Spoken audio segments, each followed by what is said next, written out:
Brittany Syhakoun. In the past few years, dogfighting has climbed to the tens and thousands of statistics. According to the article, A Closer Look at Dogfighting, written by Matt Burschecker, the president and CEO of the ASPCA, has stated that dogfighting has now climbed up, even though it is a felony in all 50 states.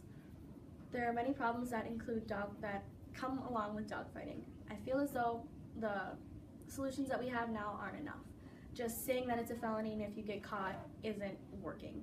There's still dogfighting and it is growing. Dogfighting comes with more problems than just the fighting itself. It's not just the breeding of the dogs, it's not making these dogs fight. Have you ever imagined yourself having a kitten, getting it for Christmas, or a puppy? Imagine letting that cat or dog out to go to the bathroom and you come back and it's gone.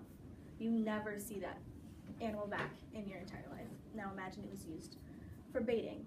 Baiting is basically a tool that dog trainers use when they're training their dogs to fight to make sure that they get riled up. They taunt the dogs with these animals. They hang them from strings, they put them in cages, and hold them in front of the dogs that are fighting to make them mad and riled up and ready for the fight. After I talk about the different problems that dogfighting has in this community and all around the world, in all 50 states, I will continue to talk about the solution. According to Amy Sineweth, in her article, Taking Action to Stop Dogfighting, she is part of the Humane Society. She talks about the fact that dogfighting is a blood sport. Dogfighting takes place in a pit. It's just a giant ring. The dogs are placed in the ring and they're fought for 1 to 2 hours or until one of the dogs can no longer continue. According to PETA, dogfighting is now a felony in all 50 states. Their article was written on March 7, 2013. It states that just basically it is a felony in all 50 states. A lot of the jail time is either just up to no less than 1 year and up to 5 years in prison or jail. According to Hannah Gibson, in her article, Chart of State Dogfighting Laws, she is a student at the Animal Legal and Historical Center, written in 2014. She states that the charges are just no less than a year and no more than 5 years, and I don't feel as that is enough to stop the dogfighting. Clearly it's not. Also stated by Hannah Gibson in a detailed discussion on dogfighting, again on the website Animal Legal and Historical Center. She wrote this in 2015. She just talks about all the different exercises and the different breeds that are going through dogfighting. With dogfighting, they use spring poles. It's just a giant pole, and they hang a piece of meat, they hang an animal, and the dog that is fighting or being trained will jump up there, hold on to it, and it exercises their jaws, their legs, and all the muscles in their jaws and their legs to make them stronger.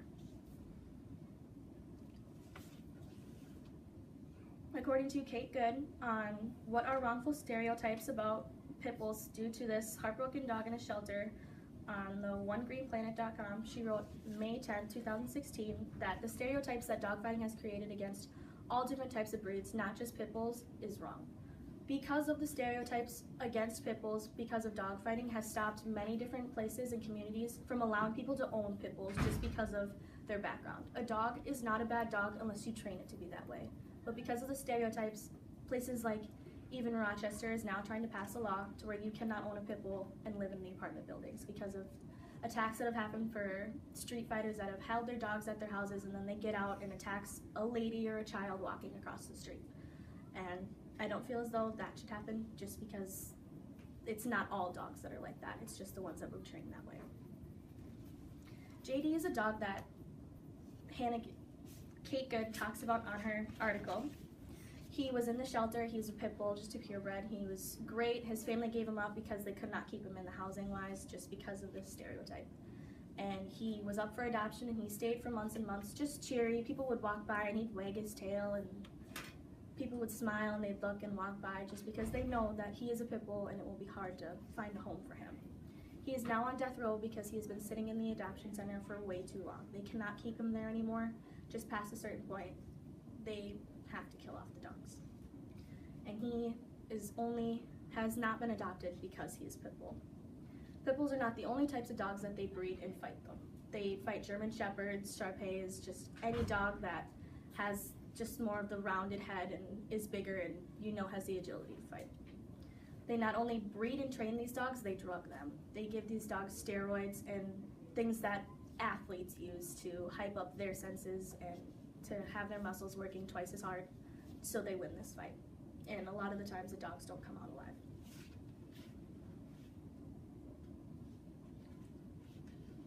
According to Sally Ryan on Ending the Fight on the Humane Society website as well, the solution for her and the Humane Society is they offer training classes to anyone that wants to bring their dog in to train.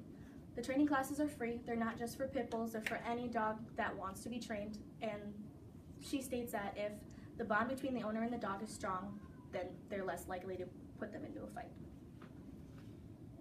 According to Christina Pepeko, 10 ways you can help end dogfighting on onegreeplanet.org on April 17th, 2014, she states that out of all the 10 signs, the most important one for us taking action against dogfighting is just to know what signs are and lead to dogfighting. You can train your dog, yes, but training your dog usually is just a leash and a collar and maybe an electric fence, not a string pole, not all sorts of cages and different treadmills and all this other stuff. And you can usually see the prescription drugs that they sit out and have these dogs take. If you see something like that, there are websites that you can call and hotlines, and you can just anonymously tip off the police as well if you would like to do something like that. At this point, you're going to have to take it into our hands just because the police don't do enough to stop it. If we can walk by an alley and see something that is suspicious, just call it in. Even if it's not that, you anonymously did it and you're not going to get in trouble. It's just tipping them off, and it could save many different animals' lives. In conclusion, dogfighting is a serious problem around the world, and even though it is a felony in 50 states, the police and the government are not doing enough to stop it.